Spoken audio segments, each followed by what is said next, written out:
मेरी माँ सिंधुसी मैया विराजमान है और भक्तमाल जी विराजमान है।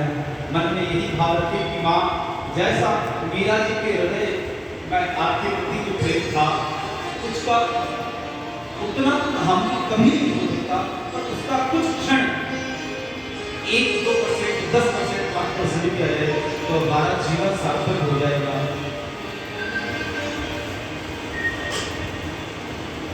बंधुओं, कभी भगवान की कृपा में कभी कोई कमी नहीं होती, पर हमारी प्रार्थना में कमी होती है, इसलिए हमें भगवान का साक्षात्कार नहीं होता,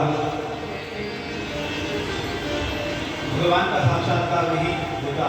और मैं आपसे माताओं, आपसे सच्ची बताऊं, जिस दिन ये रंग आप और हम सभी को लग गया, तो आपको जीवन में, अरे भैया, कोई शराबी होता है, एक शराबी भी शराब पीने पर कहता है कि मैं इतना आनंद हूं, इतना मस्त हूं, एक ऐसी गंदी चीज पीने पर भी अपने को इतना मस्त मानता है।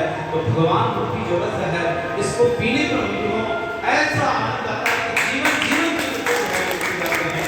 और ये रंग एक बार लग गया तो कभी नहीं छूटेगा। बस अपने हृदय को इतना खाली रखे आप, इतना खाली रखे कि मन में इतने अंदर हमारे मेहमान भरे हुए हैं कि उन मेहमानों को यहीं पर छोड़कर जाए, क्योंकि वो मेहमान भगवान का निवास नहीं करने देते। असल में ये भगवान के दर्शन तो है ही है, पर सबसे पहले यदि हृदय में जब तक भगवान के दर्शन नहीं होंगे तो हरि व्यापक सर्वत्र समान भगवान के दर्शन कहीं नहीं हो सकते। तो सबसे पहले हृदय में भगवान के दर्शन हो, यही भाव मीरा जी के हृदय में था, तो भगवान की कृपा हुई। आप सभी ने सुना कि भगवान की कितनी मीरा जी के ऊपर कृपा हुई, पर माता जी मैं आपको अवगत कराऊं कि मीरा जी के ऊपर अभी तो भगवान की कृपा हुई, पर आपसे माता जी कहूं कि ये जो युग की परंपरा है, ये चली आ रही है, और हम और आपको भी कभी भगवान के दर्शन जरूर हुए होंगे, पर हमने पहचाना नहीं, और मीरा जी ने पहचान लिया तो भगवान का साक्षात्कार हो गया। ये कथा है जब भगवान की, कृष्ण भगवान की बाल लीला जब चल रही थी, उस समय भगवान की परम सखा थे सुंदर नाम के, सुंदर नाम के सखा थे।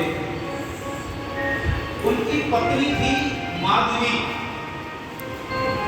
ये मीरा जी के पूर्व जन्म की कथा है। मीरा जी पहले जन्म में ब्रज की गोपी थी, और भगवान कृष्ण भगवान के एक सखा थे सुंदर नामक, उनकी पत्नी थी। तो सबसे पहले क्या हुआ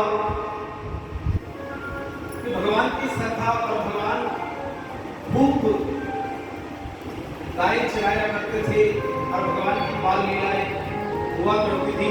पर एक बार भगवान का सखा सुंदर गाय चराने नहीं आया, तो भगवान गए और भगवान ने पूछा कि आज तुम गाय चराने क्यों नहीं आए? तो उन्होंने बोला कि मेरा विवाह हो गया है बाल्य अवस्था में, और मैं अपनी पत्नी को उनके मायके से लेने जा रहा हूँ। बोले तुम्हारा विवाह कब हुआ? बोले हमारे पिताजी जब बाल्य अवस्था में थे तभी हमारा विवाह कर दिया। तो भगवान ने कहा कि पत्नी असल में होती क्या है? सुंदर ने कहा कि तुम्हारा भी जब विवाह होगा, अभी नहीं हुआ तो नहीं जानते, जब विवाह होगा तो पत्नी जिनका हुआ उनसे पूछ लेना। बोले भगवान की आज ही सुंदर अपनी पत्नी को अपने मायके ब्रज के पास में ही इनका ससुराल था। ये सुंदर माताजी अपनी पत्नी को लेने गया माधवी को ससुराल। तो माधवी की माता ने